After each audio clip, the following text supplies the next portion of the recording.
Comment est-ce qu'on sait qu'on existe vraiment?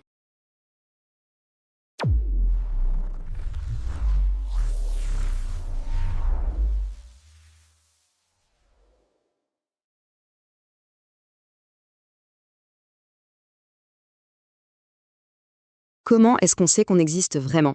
C'est une des plus grandes questions de la philosophie et aujourd'hui on va explorer une perspective nouvelle et assez fascinante qui vient bousculer l'une des réponses les plus célèbres jamais données. Allez, petite question pour commencer, histoire de se mettre en jambe. Est-ce qu'on peut imaginer quelque chose de vraiment éternel, sans le moindre changement? C'est dur, hein? C'est même quasi impossible. Eh bien, cette difficulté, elle est au cœur de notre analyse d'aujourd'hui. Alors, au programme, on va commencer par l'énigme du temps, puis on va revisiter la célèbre formule de Descartes. Ensuite, on verra qu'il y a peut-être une faille dans son raisonnement, ce qui nous amènera à une nouvelle proposition assez audacieuse, avant de finir sur ce que tout ça implique pour nous. Bon, entrons dans le vif du sujet. Pour parler d'existence, il faut d'abord parler du cadre dans lequel elle se passe, le temps. Mais au fond, c'est quoi le temps? En fait, d'après la source qu'on analyse, tout part d'une idée toute simple. Sans changement, il ne se passe rien. C'est tout. Notre perception même de la réalité, elle dépend de ce flux constant, de ces transformations.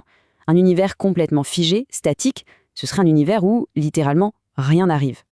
Et c'est justement là que le temps entre en jeu. Le temps, ce n'est pas une sorte de rivière qui coule toute seule. Non, c'est une invention humaine, un outil qu'on a créé pour compter, pour mesurer ces changements.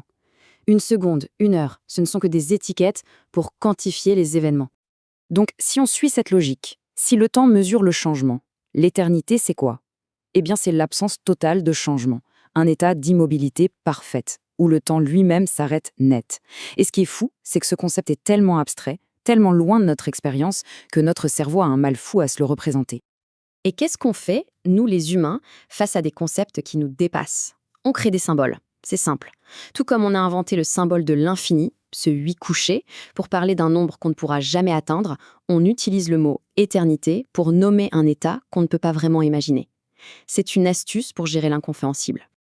Et toute cette difficulté à saisir les choses, ça nous ramène à la question de notre propre existence. Pendant des siècles, la philosophie occidentale s'est reposée sur une réponse très très célèbre, celle de René Descartes. Je pense, donc je suis. Le fameux cogito ergo sum. Cette phrase, c'est un véritable pilier de la pensée moderne. Descartes, lui, il cherchait une vérité absolue, un point de départ sur lequel il pourrait tout construire. Et il l'a trouvé dans l'acte même de penser. La puissance de cette affirmation, c'est sa simplicité. En gros, même si tout ce qui m'entoure est un rêve, une illusion, le simple fait que je sois en train de douter, de penser, ça prouve que ce je qui pense existe forcément. La pensée devient la preuve irréfutable de l'existence. C'est solide, ça a l'air inattaquable. Mais est-ce que ça l'est vraiment? La source qu'on étudie aujourd'hui suggère que non. Et si en fait il y avait une faille dans ce raisonnement si célèbre? C'est ce qu'on va voir maintenant.